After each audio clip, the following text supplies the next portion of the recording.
Here is something nobody tells you. The harder you try to let go, the tighter your grip becomes.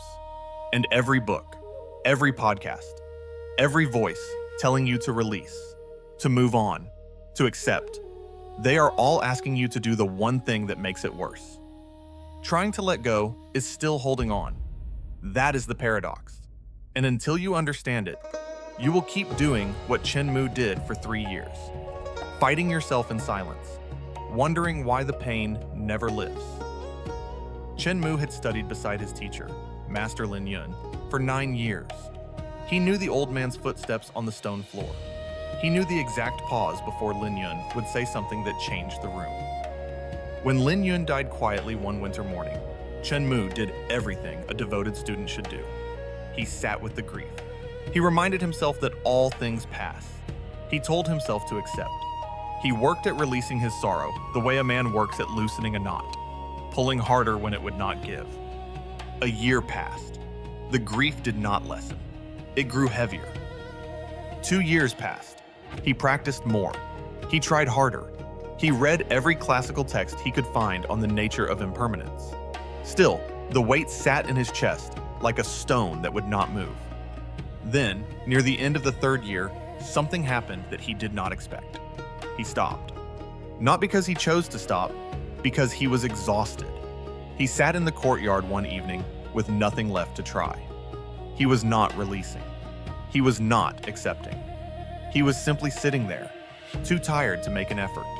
And in that stillness, without doing anything at all, he felt something shift. Not dramatically. The way morning light arrives, not all at once, but until you look up and notice the room has changed. The grief was still there, but it was no longer his enemy. This is the moment the Daoist tradition has always pointed toward. Not the moment of effort, the moment effort ends. The philosopher Zhuangzi, who lived in the 4th century BCE, described a practice he called Zuo Wang. It means sitting and forgetting. Not forgetting in the way we fear, losing the person, erasing the love, forgetting in a much deeper sense. Letting the mind release its grip on the idea that something must be fixed, resolved, or finished before you are allowed to be at peace. In one passage from the Zhuangzi, a student describes this state to Confucius himself. He says he has learned to let go of his body, dismiss his intelligence, and unite with what is beyond all distinctions. Confucius, in this story, responds not with instruction, but with admiration. He says the student has surpassed him. This is the first twist people do not expect. Zuo Wang is not a technique you add to your life. It is what remains when you stop adding. The grief, the regret, the attachment, they do not need to be destroyed. They need to be left alone. We do the opposite. We monitor our healing. We check the wound to see if it is closed. And every time we check, we open it again. Chen Mu's 3 years of effort were not wasted. They showed him exactly what does not work.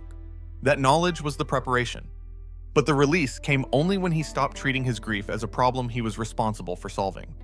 Laozi wrote in the Tao Te Ching, to gain, add, to lose, let go. This sounds simple. It is not simple at all. Because what we are letting go of is not the feeling. It is the belief that we must manage the feeling. That is the grip no one tells you about. The grip beneath the grip. This is also the difference between abandonment and what the Daoist tradition calls Wú Wéi, effortless, non-forcing action. Abandonment is a decision you force. You cut something off. You turn away. Wú Wéi is not a decision. It is a recognition. You see that the river flows without being pushed. You stop pushing. When you abandon something, you leave carrying the resistance. When you release through Wú Wéi, there is nothing left to carry, because you were never fighting in the first place.